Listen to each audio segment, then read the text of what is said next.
Okay, welcome to the Spooky Isles. My name's David Saunderson, and today we're talking to When Brave Men Shudder, author Mike Shepherd. How are you, Mike? Oh, not too bad under the circumstances. Well, you're in Cruden Bay in the north of Scotland, and which was a favourite of Bram Stoker, author of Dracula.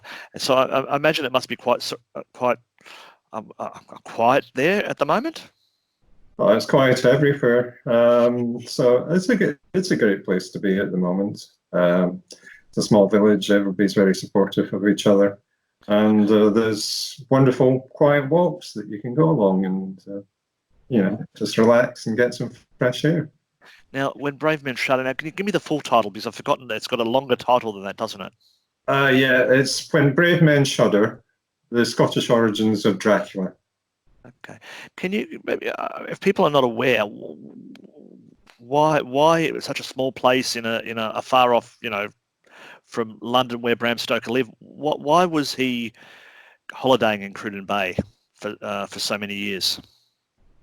Well, it's a very curious story. Something that's not in my book, which I discovered recently, was a press cutting from 1897 in our local newspaper, the Buchan Observer, and it was a gossip column.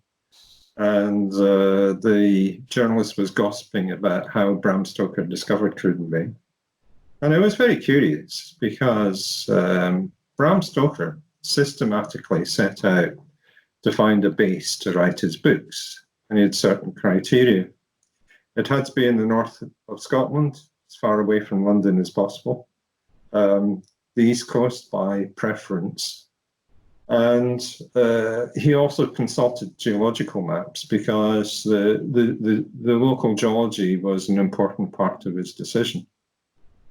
He eventually narrowed down his ideal place as somewhere between Peterhead and Aberdeenshire, which is 7 miles to the north of Cruden Bay, and the city of Aberdeen itself. And in 1893, he set out in an expedition to find this special place, starting in Peterhead and walking south towards Aberdeen. Now, he didn't have too far to go because, as I said, Cruden Bay is 7 miles from Peterhead, and walked down the coast there, alighted upon Cruden Bay, and as he said in one of his novels, I'll quote this: "As soon as I saw the place, I fell in love with it. The next year I came again, and the next, and the next. And having discovered Cruden Bay, he sent a telegram to his family to come up to Cruden Bay immediately and to share this wonderful place that he discovered that would be his holiday base for the next 20 years. Okay. Well, you're a geologist by profession, or you're a retired geologist, so that's interesting that there was the link there with that he wanted a place for the right geological, I don't know, description. What was it about Cruden Bay that he was actually after? Was it just because it was the furthest away from London, or what was it about the geography of the place? Well, there's some great advantages for Bram Stoker here. I can go into the geology later, but the main advantages was that the big hotel in the place is the Kilmarnock Arms Hotel, and next door to the hotel was the post office. So it meant he could be in touch with Henry Irving down in London. You've got to remember that for much of his life, Bram Stoker was only a part-time writer. Actually had a full-time job as the business manager of the Lyceum Theatre in London, where Henry Irving was his boss. So Henry Irving wanted to keep in constant touch with Bram Stoker, even though he was on holiday, which is great for me because he sent him letters and telegrams, and that's how I know that Bram Stoker was in Cruden Bay so much. On top of, the other thing about Cruden Bay is that it's over 500 miles from London. So it probably meant that Henry Irving couldn't call Bram Stoker back very readily in an emergency because it would have taken him at least a day to get back to London. Yeah. And he was here to write his books. In fact, it's when his main phase of book writing started, because prior to discovering Cruden Bay, he'd written 2 books. And afterwards, they came tumbling out of him because he'd set up a regular slot here to write his books. And he had lots of coastal walks, 2 miles of beach, cliffside walks, to wander up and down thinking about what he was going to write. In fact, I've got a quote from Mrs. Cruikshank, who ran the post office in the village, who knew Bram Stoker very well. And she said, referring to Bram, he got all his ideas for his stories when he was on holiday in Cruden Bay, walking the sands or scrambling over the rocks. So it was a special place. Yeah, and I believe that while I think it was readily known that that Bram Stoker had been to Cruden Bay and that had written, been influenced by that, you were the first to do any kind of real lengthy kind of research into it. Is that correct? More or less. There's a number of biographies, 5 main biographies in total. And 3 of the biographers came to Cruden Bay for a short while. So that was enough to establish that Bram Stoker had been here more than once. But surprisingly, no academic had come up here. Maybe it was just a bit too far away from anywhere to go to. So there's been no academic research into the link between Bram Stoker and Cruden Bay. And actually, when I started out on the research, I wasn't terribly sure I was going to find that much. I just started out of curiosity. And to my great surprise, I started finding a lot of details about Bram Stoker that hadn't been known before. So it was great. I had a field all to myself. What kind of things did you find out about Bram Stoker that wasn't known before? Well, what I established was that this is based on strict evidence that he'd been to the village 12 times. He would come for his August holidays and stay for a month. That's what I know about. I also know that he was nearby, not in Cruden Bay. I don't have the evidence for that, but he was nearby a 13th time. He was almost certainly in Cruden Bay on that occasion. And that's what I know about it. But there's hints that between 1893 and his last visit in 1910, it was 18 years, he came most years. There's probably more than 13 years he was here.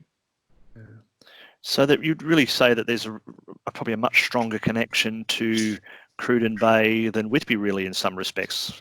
Well, indeed. He only visited Whitby once. That was in 1890. Whereas he visited Cruden Bay, as I said, at least 12 times. I think I should add that there's something very strange here. And it's this, that as I said, Bram Stoker was the business manager of the Lyceum Theatre in London, and his boss was the most famous actor of his time in the world.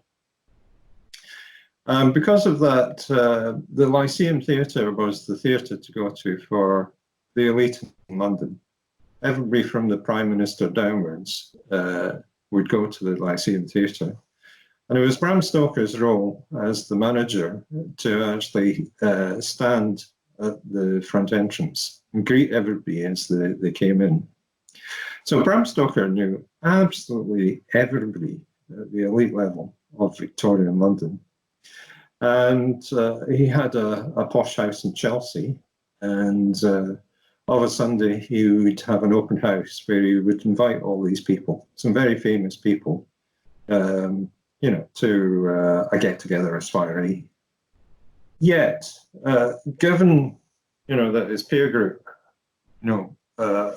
was the elite of London, he chose to go on his holidays not to a continental spa or grouse shooting in the north of Scotland. He chose to go to a small fishing village in the northeast of Scotland, which is amazing, really. And it just shows that Cruden Bay was his special place, very special place, such that he returned again and again. But so So obviously you enjoyed the place, but what should should Dracula fans be traipsing up to Cruden Bay nowadays? Is there much to see? How did Cruden Bay affect the writing of Dracula, do you feel? Okay. There's not a great deal, all that many links between Cruden Bay and Dracula, apart from the fact that the book was mostly written in the village. Most of the book was written in the Kilmarnock Arms Hotel, which is the main hotel in the village. The reason that there's not a great deal of links is because Bram Stoker took a long time to get around to writing Dracula. He first started planning the plot in 1890, the year he went to Whitby. And it took 7 years from starting to plan the plot until it was published in 1897. And when you become familiar with Bram Stoker and his life, you discover that he wrote very quickly. Almost all his novels, with the exception of Dracula and one other, were written in about a month or less. The fact that he took 7 years to get around to completing Dracula is astonishing. So by the time he discovered Cruden Bay in 1893, he'd already established most of the plot. And in fact, he didn't start writing Dracula proper, probably in 1895 in Cruden Bay. And a large part of the novel was written in the village. What informs the novel isn't necessarily, specific details about the village, more the ambience, because there's a big castle not far from the village. It's about half a mile outside the village, called Slains Castle. And it is very clear that when Bram Stoker is describing Castle Dracula in the novel, he's using Slains Castle as his visual backdrop. Dacre Stoker, who's come to visit me several times, is the great grandnephew of Bram Stoker, described his famous ancestor as being a very visual writer, and he liked to have a visual palette. So Slains Castle was part of his visual palette. What's interesting about Slains Castle is there's a lot of debate as to which castle actually inspired Castle Dracula in the novel. And I've had long chats with Dacre about this, and this is the conclusion we've come to. First, when Bram Stoker started planning Dracula, the notes for the novel still survive, and I've read through them. And very early on, he decided that much of the action should take place in a castle. It wasn't any specific castle, it was just a castle. I mean, you can't really write a sort of Gothic style novel without having a castle. Yeah. Mm. And when he visited Whitby in 1890, he discovered some books in the local libraries. And one of these books was described Transylvania and the area, and there were some line drawings in there of castles in Romania, Transylvania, and that informed his view of the exterior of the castle, maybe Bran Castle and one or two others, sort of influenced, his idea of what the castle looked like. But what's curious is that Slains Castle, the interior of the castle seems to have, to some extent, influenced the layout of the castle in the novel. Because when you read about Jonathan Harker arriving at Castle Dracula, The Count shows him through the interior of the castle, and it partly matches the layout of Slane's Castle. In particular, a very distinctive room, both in Castle Dracula and in Slane's Castle, the octagonal room. And I'll just read out the Bram Stoker's description of the octagonal room in Slane's Castle, if I can find it. Here we go. Right. So Jonathan Harker's just arrived at the castle. Quote, "The Count halted, putting down my bags, closed the door, which led into a small octagonal room lit by a single lamp, seemingly without a window of any sort." That exactly describes the octagonal room in Slane's Castle. I've got a photograph from 1900 which shows the octagonal room as it was that Bram Stoker would have seen, and it exactly matches that description. So even if it was or if it's not, the influence, if you went there, you'd think it was a Dracula-style castle. Is that fair to say? Well, actually, it was a big mansion back in the day. In fact, it fell into disrepair in the 1920s, so it's a ruin now. It actually looks a lot more Gothic now than it probably did in Bram Stoker's time. Well, we've actually got an article that Scottish Paranormal's Ryan O'Neill wrote about Slane's Castle in Spooky Isles last year, which I remember you commenting on. And so if people want to read about Slane's Castle, they can, and I'll put that link in the description of this. So you've obviously spent a lot of time researching this, and you must be continually finding information that maybe not in the book. What more are we ever going to? Is yours the definitive version of Bram Stoker in Cruden Bay, or is there still more we're going to find in years to come? Because I believe he wrote his a sort of an autobiographical book after Dracula that was kind of told you a little bit more about Cruden Bay. Well, indeed, The Mystery of the Sea, which was written in 1902. This is the book I find most interesting of all, for a number of reasons. First, it's largely autobiographical. It's a first-hand account, and the narrator is clearly Bram Stoker himself. Yeah. Possibly because his wife insisted on that. Because a little detail about the writing of Dracula in Cruden Bay, in that Bram Stoker, who was, despite what's said about him, he wasn't the dark people. Say that again. He wasn't the dark person that he was made out to be. He was actually described by the locals in Cruden Bay as a very jolly Irishman, full of humour and cracking jokes all the time. And most of the descriptions of Bram Stoker from his time emphasise, how he was such a nice guy, not the dark soul that people make him out to be after reading the novel. But when he started writing Dracula in 1895 in the village, both his wife Florence and his son Noel, who were with him at the time, describe his very odd behaviour once he started writing the book.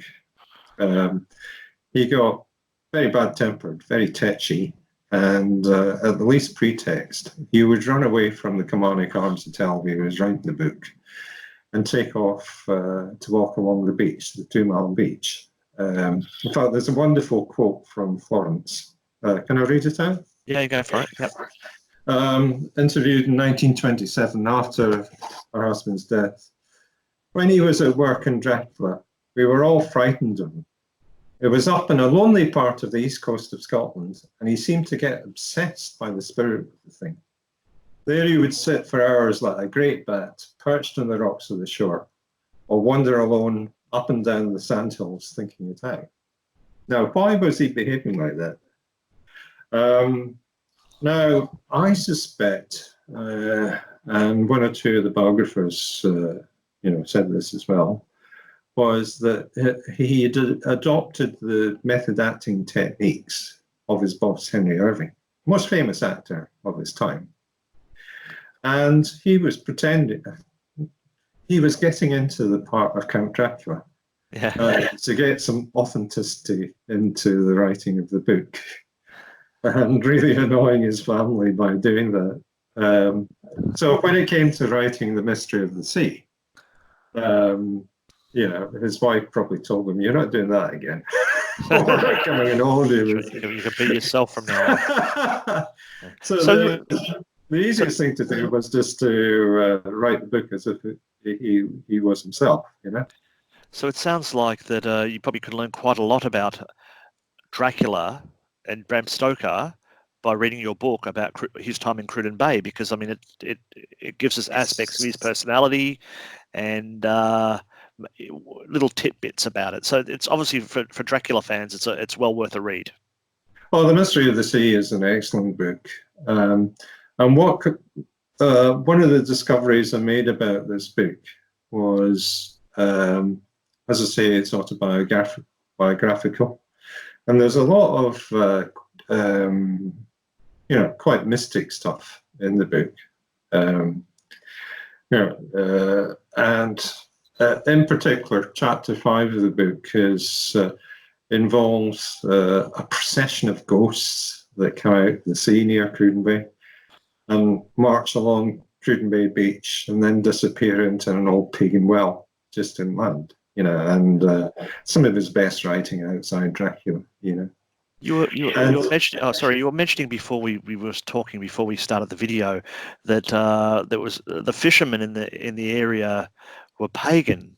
Can you tell us a little bit about that? What is the sort of the folkloric culture of Cruden Bay? You've lived there for 6 years. You've lived all your life generally in the area. How would that have affected Bram doing his writing, knowing that the fishermen had their superstitions and things?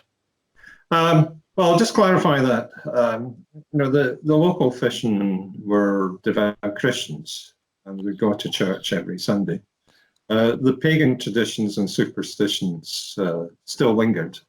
The spiritual significance had long gone, but they still upheld the traditions and superstitions. And one of the most spectacular examples of this was, as was common to fishermen all over Europe, they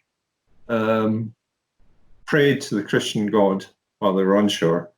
And when they were off in their boats out to sea, they believed in a spiritual presence within the sea. For instance, in Cruden Bay, the fishermen would not mention anything to do with the Christian religion while they were out in their boats. It was totally taboo to mention anything.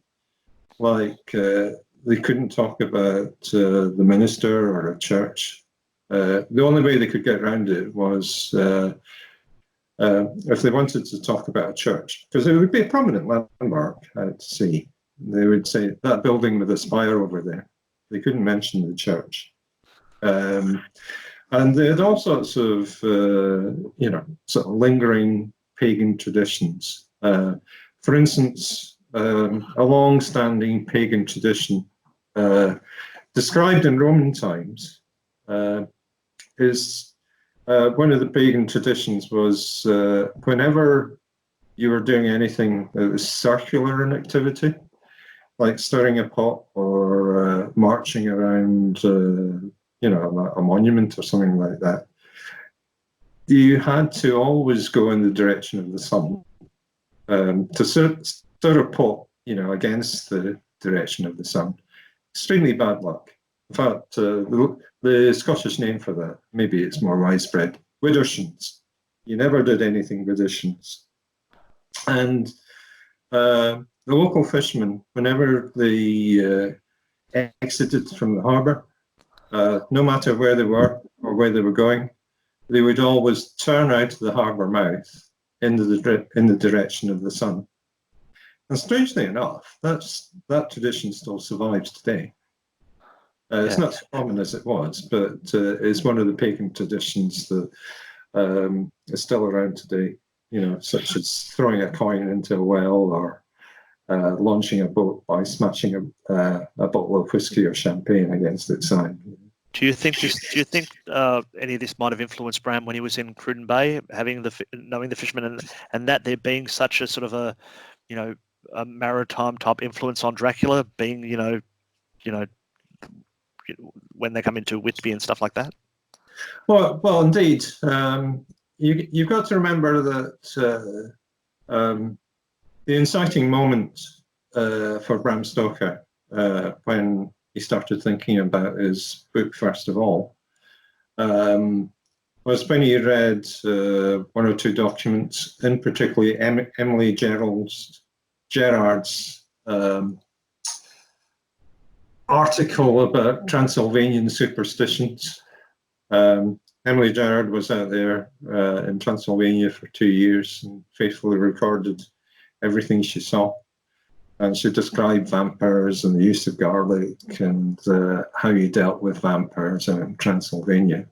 And that got Bram Stoker's juices going and kicked him off in the long trail to writing Dracula. But Emily Gerard talked about how the people in Transylvania were nominally Christian, but they had a tremendous amount of pagan superstitions that underlay, the Christian religion. And when Bram Stoker turned up in Cruden Bay, he discovered exactly the same with the fishermen, that they were devoutly Christian, but at the same time, they upheld a lot of pagan traditions and superstitions. So he would certainly have been interested in that and very excited about it. So there was an ambience about the village that was ideal to make him start writing Dracula, 5 years after he first thought of the book. Okay, Mark. Well, I think you've sold Cruden Bay to us. I think it's a place that once this is all over, I think any Dracula fan needs to go up and have a look at. Certainly. To look at the castle and look at this 2 Mile beach, and I think it all sounds like a wonderful place. What are you doing to keep yourself busy at the moment with all the lockdown and as the world is at the moment? Yeah, plans change. In fact, I was due to get a visit from Dacre Stoker next week. He was due here on Thursday. Yeah, but that's not going to happen. And his cousin Thornley was going to turn up a month after. An invasion of Stokers. 120 years after their famous ancestor was here. So that's not going to happen. So I'm staying in the house, hunkering down, doing a lot of reading, and thinking about writing another book. And what is the next book going to be about? Do you know yet, or have you? Well, I've just finished one. It's not a great time to get books published. People are wondering, sort of where the spare cash is going to go over the next few months. But I've written a book about. It's a non-fiction book, and it's a series of stories about very ambitious people. Okay, so not necessarily about Cruden Bay or Dracula, but no, something interesting anyway. All right, well, thank you very much for talking to us today. You take care. Okay, thank you very much, David. All right, see you, Mike. Bye-bye. Bye.